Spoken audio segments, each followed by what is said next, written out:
guys, you're watching Cait Straight Up, and I am Caitlin, and today I'm going to show you how to do a grilled, slow-cooked barbacoa recipe that is absolutely fantastic. The recipe reminds me of the barbacoa that you get at Chipotle, which I absolutely love, but I actually think that there's even more flavor in this barbacoa that we are going to make today. If you've watched my barbacoa tacos from last year, it's similar to that, except we are doing it on the grill, nice and slow, and it's going to be delicious. So we are going to start with our marinade, and we have 1 cup of a red chili sauce.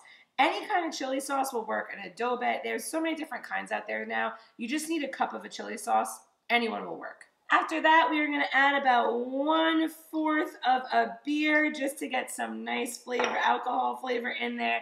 And then we're going to do some spices. We have some cinnamon, weird I know, but very good in this recipe. And we have some cumin. And then we are going to do some paprika, a tiny bit of clove. Clove is a very strong flavor, so make sure you go nice and tiny bit. Perfect. And then we have a little bit of apple cider vinegar. It's about 2 tablespoons of apple cider vinegar right into your marinade. After that, I have a squeezable garlic paste that I like to use. You can absolutely use garlic powder though, so if you don't have the paste.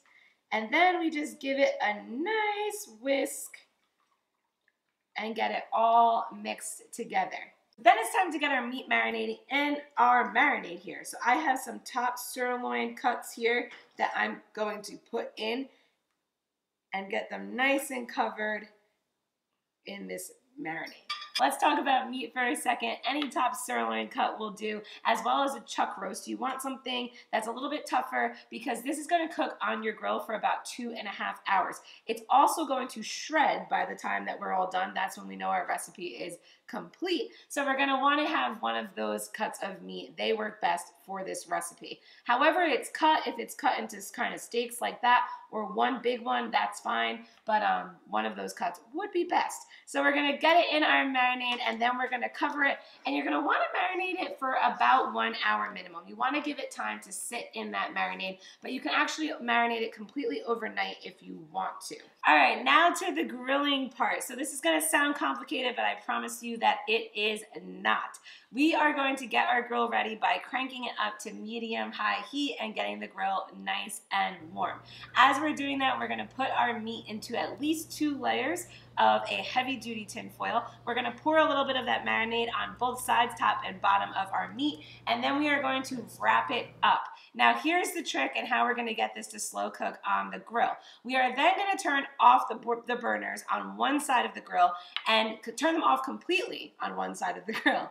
And then we are going to lower the other side to about medium heat. We're going to put our foil packets on the side that have indirect heat, close our lid, and let it cook for about 2.5 hours. Your barbacoa is done when it shreds easily and it's nice and tender. Now, if you want to save some of that marinade for after, that is completely fine. But you do have to boil it because the meat was sitting in it raw, so we can't have any contamination here. So if you want to use that marinade, you're going to have to completely cook it in a separate pan. I'm not talking about the marinade that's in your foil packet. I'm talking about if you want to cook up any of that marinade that's left in your bowl after you get your foil packet all wrapped up with your meat. Go ahead and do that, but you do have to boil it and make sure that you cook it completely because the raw meat was in it. And after that, you have some delicious slow-cooked and grilled barbacoa. Go ahead and put it on some tacos. Eat it however you like. It is going to be so good. There is so much flavor in this marinade. It just sat on your grill for 2.5 hours. It's going to be delicious. You're going to love it. I promise you. I know I say that a lot, but I do. Make sure to subscribe to Cait Straight Up for more recipes like this one every Tuesday. Find me on Instagram, Cait Straight Up Cooking, and I'll see you next time. Bye-bye.